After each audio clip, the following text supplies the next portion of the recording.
Oke, kita lanjutkan ke tutorial selanjutnya yaitu mengenai tools di bisnisku. Nah, mungkin karena tools-tools yang ada di bisnisku ini cukup banyak ya karena bentuknya berupa ERP, maka kita akan membaginya satu persatu dengan sangat detail. Mulai dari operasional, habis itu keuangan dan sebagainya. Cuman memang kita akan bahasnya satu tools demi satu tools biar semuanya clear di dalam tutorial kali ini. Untuk percobaan pertama atau tutorial pertama kita akan coba bedah mengenai project management yang ada di Sobat Niaga ini. Kita tinggal klik ke bagian project management yang ada di dalam bisnisku. Lalu ketika kita klik itu akan masuk ke halaman dashboard project management. Di mana di sini kita bisa membuat project, bisa melihat Gantt chart dari project yang ada, dan kita bisa melihat list project yang ada di sini. Di sini juga terdapat statistik. Kita juga bisa mencari nama project langsung dari sini, ataupun kita bisa melihat dan dalam project yang ada di list ini. Project yang ada di list ini itu bisa kita buat custom menggunakan tombol plus buat project ini, atau kita juga bisa otomatis ketika kita punya project yang didapat dari service market atau tender market. Jadi dia akan otomatis ke generate menjadi sebuah project yang bisa kita manage bareng sama klien dan tim kita yang ada di sini. Jadi semuanya bisa seamless tanpa kita harus bikin lagi manual. Nah, untuk tutorial kali ini kita akan mencoba untuk membuat manual. Kita tinggal klik plus buat project. Ketika kita membuat project baru, keunggulan dari project management di Sobat Niaga itu memiliki dua metodologi, yaitu kita bisa menggunakan agile ataupun waterfall. Di mana dua ini merupakan dua metodologi populer yang sering digunakan untuk manajemen sebuah.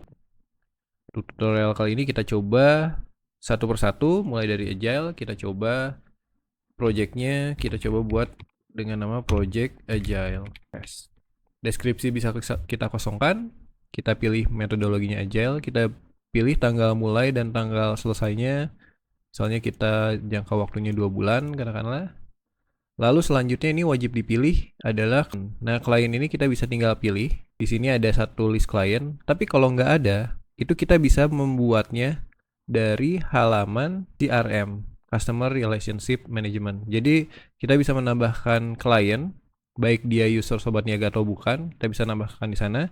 Lalu kita bisa memilihnya langsung di sini. Jadi ini adalah list yang ada di CRM kita.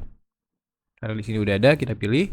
Lalu kita klik buat project. Ketika kita buat project itu akan masuk ke dashboard detail project. Di sini di dalamnya ada detail projectnya, ID-nya, tipenya, statusnya, dan kita bisa mengedit seperti yang di atas ini. Termasuk statusnya kita bisa edit. Jadi kalau udah beres kita bisa klik yang finish. Selain itu di bawah sini karena bentuknya adalah project yang bertipe agile, di sini tidak ada Gantt chart, di sini hanya ada Kanban board dengan statusnya to do, in progress, review, dan done. Kita bisa menambahkan task di sini di masing-masing status ini. Kita bisa melihat juga statusnya untuk status semua sprint atau backlog. Lalu kita bisa menambahkan sprint baru karena ini tipenya agile ya. Kita coba untuk menambahkan sprint baru, sprint agile test 1 misalnya. Opsi aja goalnya kita bisa isi opsi, kita bisa buat juga start date dan selesai date-nya kapan. Kita klik simpan sprint. Di sini kita muncul ada sprint baru namanya sprint agile test 1. Di sini ada statusnya planning, ada klik start, ada juga button untuk menghapus sprint. Di sini juga ada statusnya 0,0 strip 0 down atau 0% karena belum ada task yang di assign ke sini. Tentunya kita bisa menambah sprint baru ya, beberapa sprint baru bukan hanya satu gitu. Misalnya kita punya 2 sprint ya. Lalu bagaimana caranya membuat? Nah, task kita bisa membuat dari klik tombol tambah task ini yang ada di Kanban board di mana aja, tapi ini akan menjadi sebuah progress nih. Jadi kita akan coba membuatnya di progress to do. Ketika klik tambah task, ini kita coba kasih nama task test 1 misalnya. Priority-nya kita bisa coba pick, kita coba pilih di medium dulu. Due date-nya kita pilih misalnya tanggal 29, labelnya misalnya orange. Nah, ini kita bisa memilih sprintnya backlog yang tidak memilih sprint sama sekali, atau kita bisa memilih antara sprint yang sudah kita buat. Misalnya kita memasukkan agile test 1 ya. Kalau kita klik simpan task, karena ini terintegrasi dengan agile test 1, sprint agile test 1, kalau kita lihat dia akan ada 0/1 down. Jadi ini terintegrasi dengan sprint agile test 1. Kita bisa menambahkan lagi, misalnya katakanlah ini ikutnya ke backlog, misalnya ya. Coba buat task S2 dengan priority low misalnya. Kita klik simpan task.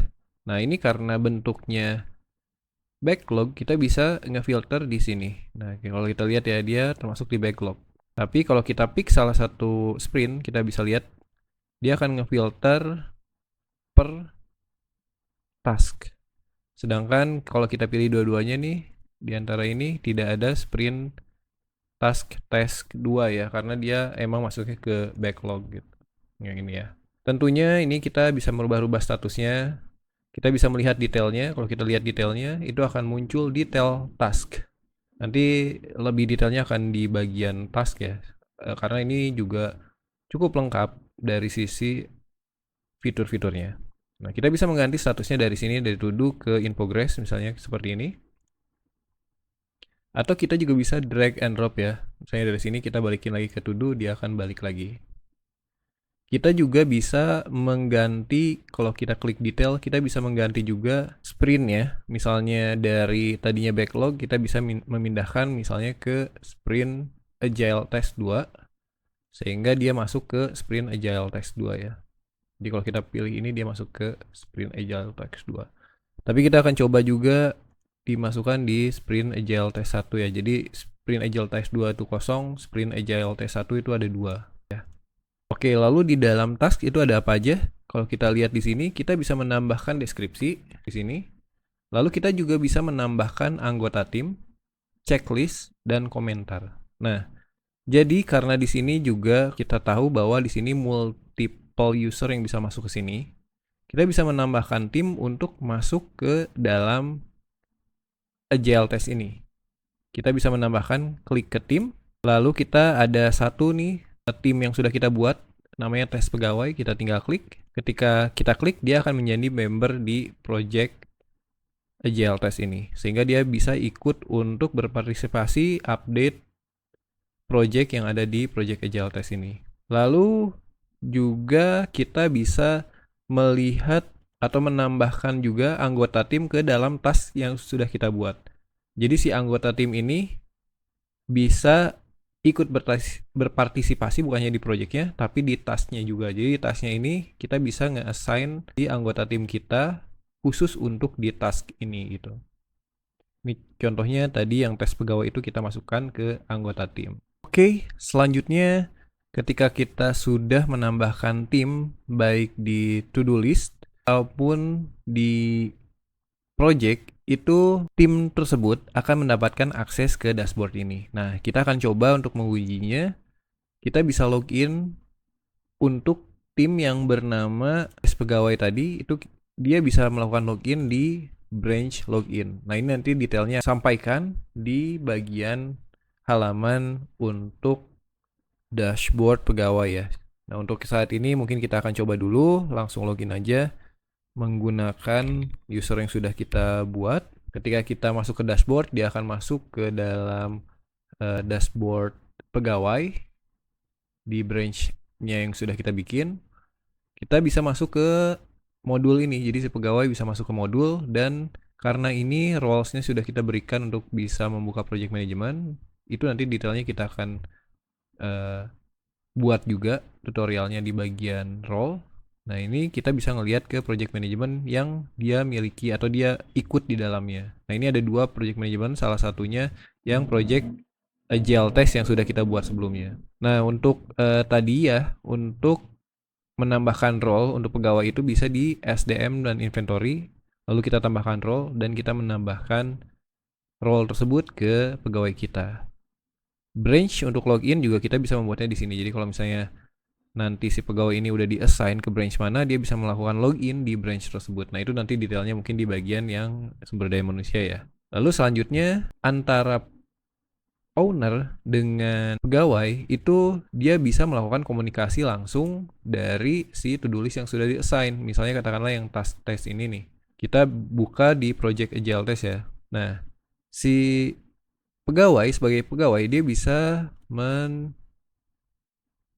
menambahkan checklist ataupun dia bisa berkomentar langsung di sini langsung di task yang sudah di-assign. Misalnya katakanlah kita nambahin checklist ya. Checklist 1, checklist 1, kita bisa menambahkan item 1, item 2. Nah, dia bisa menambahkan di sini. Itu juga akan owner juga kalau kita lihat di detailnya di bagian owner ini di bagian owner ini di bagian pegawai. Owner bisa melihat update yang sudah dilakukan oleh si pegawai ya. Jadi owner misalnya menambahkan juga di sini item 3, menambahkan juga komentar. Itu nanti akan masuk ke dalam dashboard si pegawai ya. Kita lihat. Dia akan muncul juga di sini. Jadi bisa saling berkomentar di task yang sudah dibuat. Jadi pegawai mungkin bisa klik saja si checklist task yang sudah dia harus kerjakan di sisi owner, dia tinggal melihat aja checklistnya apakah sudah selesai atau belum gitu ya. Nah, di posisi ini ketika checklistnya semua sudah beres, itu posisinya masih di to do ya. Belum beres nih kalau kita lihat di sini masih 0 strip 2, di sini juga sama ya 0 strip 2.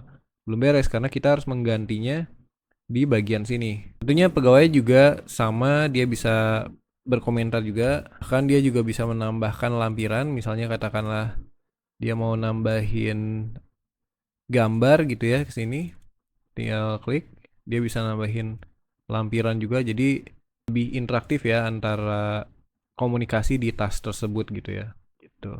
Lalu kalau kita lihat di sini juga tadi ya si to-do listnya itu masih di tasknya masih di to-do ya. Nah, ini kita bisa ubah pindah ke done. Kalau kita lihat kalau kita pindahkan ke done, maka progresnya akan menjadi satu yang sudah selesai gitu. Jadi kalau kita belum done, itu progresnya masih belum berubah. Tapi kalau kita pindah ke done, dia udah ke 1 strip 2 ya. Sama halnya juga sama to do nih. Jadi kalau kita klik yang to do list yang task 2 ini kita pindahkan ke done, dia akan 100%. Artinya dia udah selesai ya. Ini kita bisa klik start juga untuk start sprint ini. Ketika udah start sprint, itu kita bisa melakukan complete sprint ya. Nah, cuman kalau misalnya kita complete sprint tapi dia masih ada yang dituduh dan atau di progress lain tapi belum done, dia akan pindah ke backlog karena si sprint ini harus sudah diselesaikan. Jadi kita coba ya, ini kan belum 100%, satu masih ada di progress to do. Ketika kita complete, itu dia 100% beres di sini, tapi si task ini dia menghilang karena dia akan pindah ke backlog ya. Jadi dia bisa di-assign lagi untuk mungkin sprint selanjutnya. Baik, kurang lebih seperti itu. Juga di sini ada di bagian info ya, di navigasi ini juga ini mungkin detailnya ya. Ada deskripsi project, informasinya dan lain sebagainya. Lalu ketika kita klik kembali, ini kita ada di halaman project management lagi. Kita juga bisa membuat tipe project yang tadi ya, bisa tipe project yang waterfall. Nah, kita di sini ada salah satu contohnya di project waterfall. Kalau kita lihat, itu isinya perbedaannya adalah tampilannya menggunakan Gantt chart. Jadi step by step ya. Kita bisa menambahkan juga task misalnya ya. Dan kita bisa menambahkan dependensi. Jadi bisa tasknya tuh bergantung pada misalnya task 1 ya. Kita klik simpan. Nah, jadi bisa saling bergantung gitu si tasknya tuh. Karena ini bentuknya yang Gantt chart ya, yang project waterfall. Ini kita bisa melihat untuk per hari, per minggu, per bulan. Kita juga bisa merubah dependensi di sini. Kalau misalnya si task 2 ini nih, kita pengen rubah misalnya task 2 itu dependensinya menjadi ke hello misalnya. Nah, itu dia bisa menambahkan lagi si dependensinya ke hello. Lalu selanjutnya juga kita bisa klik langsung di sini. Dia akan muncul. Oh, ini nggak kelihatan ya. Coba yang ini. Oh, ini ke atas ya. Nah, ini harusnya ada tampilannya, cuman mungkin tidak terlihat. Nanti mungkin diperbaiki ya sama tim kita. Tapi kalau kita klik lihat detail itu sama ya, isinya ada task juga ya. Di sini ada detail tasknya juga. Lalu juga di sini ada bisa nambahin tim juga, sama bisa melihat info juga ya. Kurang lebih seperti itu. Oke, selanjutnya juga kalau kita lihat di sini di bagian atas di sebelah plus buat project itu ada tab Gantt chart. Nah, Gantt chart di sini fungsinya berbeda sama yang di dalam project dashboard. Di sini tuh isinya adalah Gantt chart, list project-project yang memang bentuknya itu timeline. Jadi dalam bentuk Gantt chart itu kita bisa melihat si progress projectnya tuh secara keseluruhan untuk semua projectnya gitu. Di sini kebetulan kita sedang mencoba untuk 3 project ya. Lalu seperti yang saya ceritakan tadi bahwa ini bisa terintegrasi dengan service market dan tender market. Jadi kalau misalnya dari service market dan tender market itu dia dirubah menjadi project management, dia akan memperlihatkan estimasi penghasilan di sini. Makanya memang kalau dapat projectnya dari Sobat Niaga itu sangat-sangat enak karena dia bisa seamless ya. Jadi bisa kehitung penghasilannya berapa, project manajemennya langsung di sini. Bahkan pencatatan keuangannya juga bisa langsung di sini ya. Nah, lalu kalau misalnya project yang tadi, misalnya katakanlah si project ini kita selesaikan, edit, kita ubah statusnya menjadi finish. Ketika si project ini finish, itu kita akan mendapatkan, oh ini masih, yang ini ya, coba. Sepertinya belum perlu berubah. Oh, ini belum di save ya. Kita klik finish, kita simpan perubahan. Nah, ketika sudah finish, statusnya sudah finish, kita kembali. Ketika projectnya sudah finish, itu secara otomatis sobatnya akan membuatkan BAST ya antara klien dan vendor ya. Jadi kalau kita klik ini yang belum finish, ini yang udah finish. Kalau kita klik itu akan memunculkan tab baru berita acara serah terima pekerjaan atau BAST ya. Kalau di perusahaan dengan tanggal, dengan pihak-pihaknya yang terlibat, lalu dengan detail-detailnya, nama projectnya, kapan projectnya dibuat, lalu detail ini juga deskripsinya, dan otomatis dia digital sign. Ini otomatis juga bisa kita cetak, bisa kita print, bisa kita rubah jadi PDF dan lain sebagainya. Jadi memang toolsnya sangat lengkap untuk project management, dan mungkin di next tutorial kita akan belajar mengenai detail yang bisa kita lakukan di task manajemennya ya, yang ada di keduanya nih, yang di taskboard ya. Baik, terima kasih. Sekian tutorial kali ini. Sampai ketemu di tutorial selanjutnya.